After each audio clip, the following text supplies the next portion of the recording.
Halo Sobat Muda, kembali lagi di SBP on the Weekend.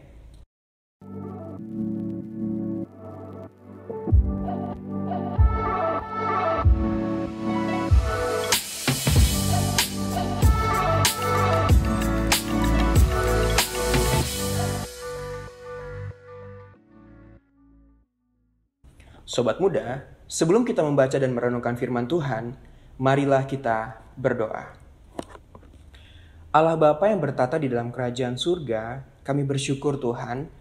Ini semua karena kebaikan Tuhan, kami boleh hidup sampai saat ini.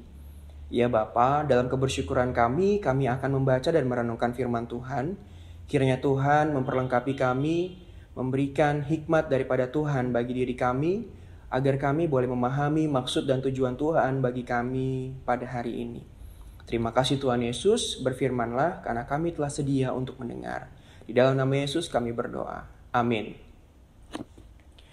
Sobat Muda,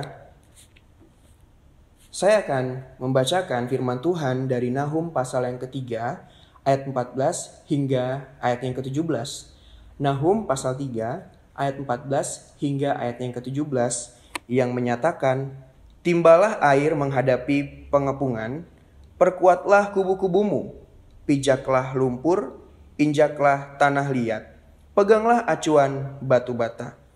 Di sana api akan memakan engkau habis, pedang akan membabat engkau, akan memakan engkau seperti belalang pelompat, sekalipun engkau berjumlah besar seperti belalang pelompat, berjumlah besar seperti belalang pindahan, sekalipun kau perbanyak orang-orang dagangmu, lebih dari bintang-bintang di langit, seperti belalang pelompat mereka mengembangkan sayap dan terbang menghilang, sekalipun para penjagamu seperti belalang pindahan, dan para pegawaimu seperti kawanan belalang yang hinggap pada tembok-tembok pada waktu dingin, namun jika matahari terbit, mereka lari menghilang, tidak ketahuan tempatnya." Demikian jawab bacaan firman Tuhan, terpujilah Kristus, Hosiana. Sobat Muda, mari kita bersama membaca dari Sabda Bina Pemuda yang pada hari ini diberikan judul Hadir untuk Mereka yang Dihina. Sobat Muda, beberapa hari ini kita diajak untuk terus melihat perilaku Niniwe yang kejam dan jahat. Hari ini kita semakin dimotivasi untuk tidak menutup diri terhadap realitas hidup yang kita jumpai. Nahum mencatat kemerosotan kekuasaan Assyria. Setelah menghadapi serangan yang terus-menerus, mereka berangsur-angsur tak sanggup mempertahankan diri lagi. Pintu-pintu gerbang telah jatuh, kubu pertahanan mereka telah hancur diserang penyerbu. Kota-kota dibakar bersama dengan barang-barang yang tidak dirampas. Pintu gerbang yang telah didobrak, tanda bahwa Niniwe telah siap untuk dimusnahkan. Pada ayat yang ke-14, Nabi mengungkapkan sindiran kepada Niniwe untuk siap sedia menghadapi peperangan. Tugas pertama para penyerang adalah memutus sumber air. Dapat menguasai sumber air berarti mampu melumpuhkan kota. Oleh karena itu, Nabi Nahum menganjurkan kepada orang-orang Assyria untuk menimba air sebagai persiapan untuk mempertahankan diri dan memperkuat kubu serta semua tempat untuk bisa berlindung. Namun, semua usaha itu akan sia-sia karena pada akhirnya semua akan dihancurkan dan dirampas lalu dibakar. Karena penyerang-penyerang itu akan datang seperti tentara belalang pada awal musim panen. Niniwe akan mengalami keadaan krisis di seluruh bidang, sosial, politik, dan ekonomi. Sobat Muda, Niniwe menjadi contoh hidup bagi kita. Hidup tanpa rasa belas kasih dan suka menghina sesama tidak berkenan di hadapan Allah. Allah akan menghancurkan sikap yang demikian dalam diri pribadi kita. Apa yang akan Sobat Muda lakukan ketika melihat sesama kaum muda dihina oleh mereka yang merasa hebat dan angkuh? Apakah Sobat Muda akan tetap berdiam diri atau bersikap seperti Nahum? Nahum menegur dengan bahasa yang dipahami oleh masyarakatnya. Kita pun dipakai Tuhan untuk bersikap yang sama seperti Nahum yang didasarkan pada kasih. Selamat berjuang. Sobat Muda, Asyur atau Niniwe ini sejatinya adalah bangsa yang superpower loh. Mereka bisa dikatakan bangsa yang sulit dikalahkan. Dan ini terbukti dengan sekutu mereka yang mereka miliki, yaitu dalam ayat 9 dikatakan ada Ethiopia, ada Mesir, ada Put, ada Libya. Dan bangsa-bangsa ini bukanlah bangsa-bangsa yang lemah, ya, melainkan mereka juga merupakan bangsa yang kuat. Jadi bisa kita bayangkan betapa kuatnya pertahanan dan serangan mereka ketika mereka ini bersatu. Namun, menarik di sini adalah sekalipun mereka menganggap diri mereka adalah bangsa yang hebat, mereka ternyata tidak bisa menandingi kuasa Tuhan. Mari kita lihat dalam ayat yang ke-11. Ya. Engkau pun akan menjadi mabuk, akan menjadi tidak berdaya. Engkau pun akan mencari tempat perlindungan terhadap musuh. Nah, ini mau mengatakan apa? Bahwa sekalipun Asyur menganggap dirinya hebat, tapi ketika berhadapan dengan yang namanya Tuhan Allah Israel, maka Asyur pun tidak akan berdaya. Ya, dalam bacaan kita juga ditekankan dalam ayat 16-17 bahwa sekalipun Niniwe mengumpulkan banyak sekutunya yang hebat-hebat tadi, Niniwe tidak akan pernah berhasil melawan Allah Israel. Karena layaknya belalang yang kuat pada waktu dingin dan bintang-bintang yang berjaya pada waktu malam akan hilang tidak tahu kemana perginya ketika matahari sudah terbit. Ini mau menjelaskan apa, rekan-rekan, bahwa apa yang dibanggakan oleh Niniwe ini akan musnah karena sifatnya sementara. Ketika cahaya keadilan Tuhan meliputi bangsa itu, maka semuanya akan hilang. Jadi yang dibangga-banggakan, yang disombongkan, yang diagung-agungkan oleh mereka, ini akan musnah karena sifatnya sementara. Tetapi keadilan Tuhan itu sifatnya kekal. Ya. Jadi Tuhan ini memang sangat tidak menyukai umat yang tinggi hati dan menyepelekan orang lain. Ya, bahkan menindas orang lain karena merasa diri lebih hebat. Jadi memang Tuhan tidak mengindahkan perbuatan yang dilakukan oleh bangsa Asyur atau bangsa Niniwe ini.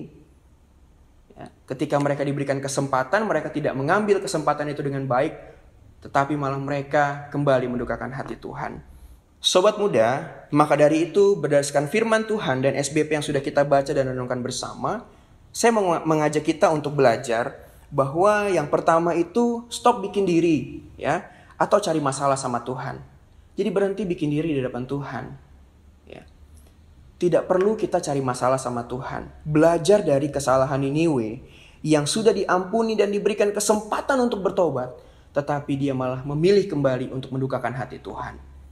Ya, hal ini menunjukkan bahwa sifat manusia itu sulit mengendalikan diri untuk punya hubungan yang harmonis dengan Tuhan. Sukanya cari masalah, ya. Dikasih hati minta jantung. Mungkin itu istilah yang tepat untuk bangsa Asyur atau Niniwe. Atau bahkan bagi kita yang sampai hari ini masih hidup di dalam hal yang demikian. Kita masih suka yang namanya mendukakan hati Tuhan.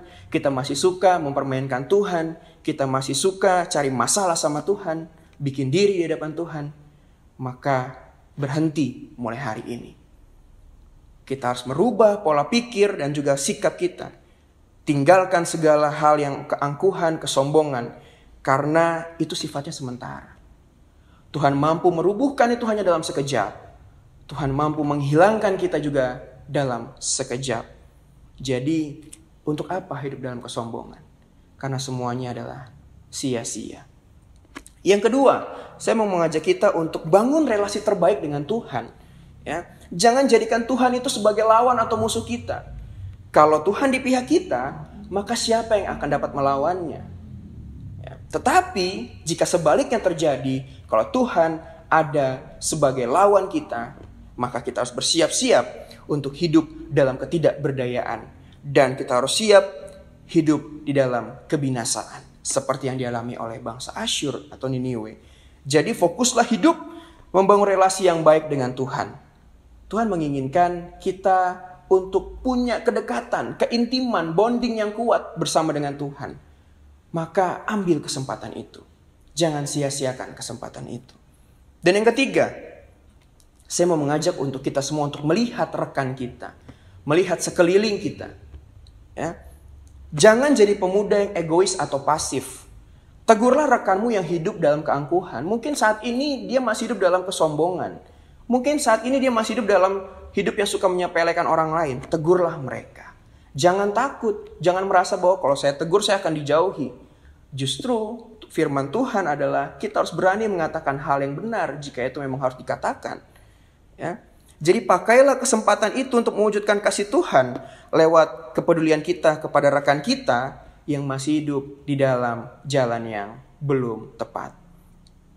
Rekan-rekan, jadi memang perlu bagi kita untuk mengendalikan diri dan menjadikan Tuhan sekutu kita supaya kita bisa melakukan hal yang ketiga ini. Kalau kita sudah bisa kuat di dalam dua hal yang di awal tadi, ya, kita sudah tidak cari masalah dengan Tuhan, kita fokus bangun relasi dengan Tuhan, kita menjadikan Tuhan sekutu, kita dapat mengendalikan diri, maka kita juga pasti bisa untuk menjadi alat Tuhan yang dipakai untuk mereka yang masih hidup dalam penindasan, bulian, hinaan, bahkan ketidakadilan. Jangan karena kita merasa itu bukan urusan kita malah tidak peduli dengan mereka. Udahlah, biarlah, itu urusanmu ya urus sendiri, gitu. Kalau itu urusanku baru itu yang aku akan ikut campur. Tapi kalau itu urusanmu ya silakan, terserahlah. Ya. Jadi kita tidak punya rasa peduli. Ini bukan suatu hal yang mencerminkan anak-anak Kristus. Jadi penting bagi kita untuk membangun dulu bonding yang kuat dengan Tuhan supaya kita bisa melakukan hal-hal yang baik ke depannya. Jadi jangan kita hanya fokus pada diri sendiri, tapi juga kita fokus kepada mereka di luar sana, rekan-rekan kita. Mungkin ada tetangga kita, mungkin ada rekan sesama kita di GP kita masing-masing yang kita ternyata belum peduli dengan mereka. Ya. Jadi lihatlah mereka. Mungkin mereka butuh saudara. Belajar juga dari Kristus yang peduli bagi mereka yang dihina dan ditindas bahkan diabaikan. Ya. Dan fokuslah pada sesuatu yang lebih besar seperti yang sudah Kristus lakukan. Ketika dia hadir di dunia, dia bukan fokus kepada hal yang kecil, tapi dia fokus kepada hal yang besar. Tidak peduli orang mau bilang apa, dia fokus menjalankan perintah Sang Bapa. Dia fokus untuk menyelamatkan kita sebagai umat manusia yang dikasihi dan dicintainya. Saudara-saudara, yang terakhir adalah pesan saya, ingatlah bahwa kehadiranmu sangat berdampak bagi sesamamu. Dan ketidakhadiranmu juga, itu juga bisa berdampak bagi sesamamu. Tuhan memberkati kita. Amin. Baik teman-teman, mari kita satu dalam doa kita berdoa. Ya Allah kami telah belajar banyak pada hari ini Tuhan. Terima kasih Tuhan. Kami percaya ini semua karena perkenanan Tuhan. Kami bertemu di dalam YouTube pada saat ini Bapa. Kiranya Tuhan dalam pertemuan ini secara online ini boleh menguatkan setiap hati kami, setiap iman kami, keteguhan kami terhadap Engkau untuk melakukan segala perintah-perintah Tuhan yang Tuhan kehendaki. Ajar kami Bapa untuk selalu peduli dengan mereka yang dihina. Ajar kami untuk peduli kepada mereka yang termarginalkan atau mereka yang sangat-sangat terpuruk dan membutuhkan pertolongan atau kehadiran daripada kami. Ajar kami untuk hadir di sana. Ajar kami untuk selalu bisa memberikan support yang baik kepada mereka. Ya Tuhan, ampuni kami jika kami mungkin sampai hari ini masih hidup dalam keangkuhan, dalam kesombongan. Kami merasa diri kami hebat. Kami merasa bahwa tanpa Tuhan kami mampu. Kami merasa bahwa tanpa Tuhan kami bisa lebih hebat lagi daripada saat ini. Ampuni kami Bapa. Kami menyerahkan hidup kami ke dalam tangan Tuhan. Pekerjaan kami, studi kami, dan segala rancangan kami ke depan kami serahkan ke dalam tangan Tuhan. Terima kasih Tuhan Yesus. Di dalam nama Yesus kami menyerahkan seluruh kehidupan kami mulai hari ini, esok, dan sampai selama-lamanya. Amin. Rekan-rekan pemuda, jangan bubar dulu. Ya, saksikan SBP on the weekend minggu depan. Sampai jumpa lagi. Dadah. Halo Gapers, kalian tahu nggak kalau Sabda Bina Pemuda Digital bisa dengan mudah didapatkan dengan mendownload Google Books di Google Play untuk pengguna Android. Dan untuk kalian yang menggunakan iOS, bisa membuka Google Play di browser untuk membeli serta mendownload Google Books di App Store. Gampang banget kan caranya? Cus, langsung aja di-download ya!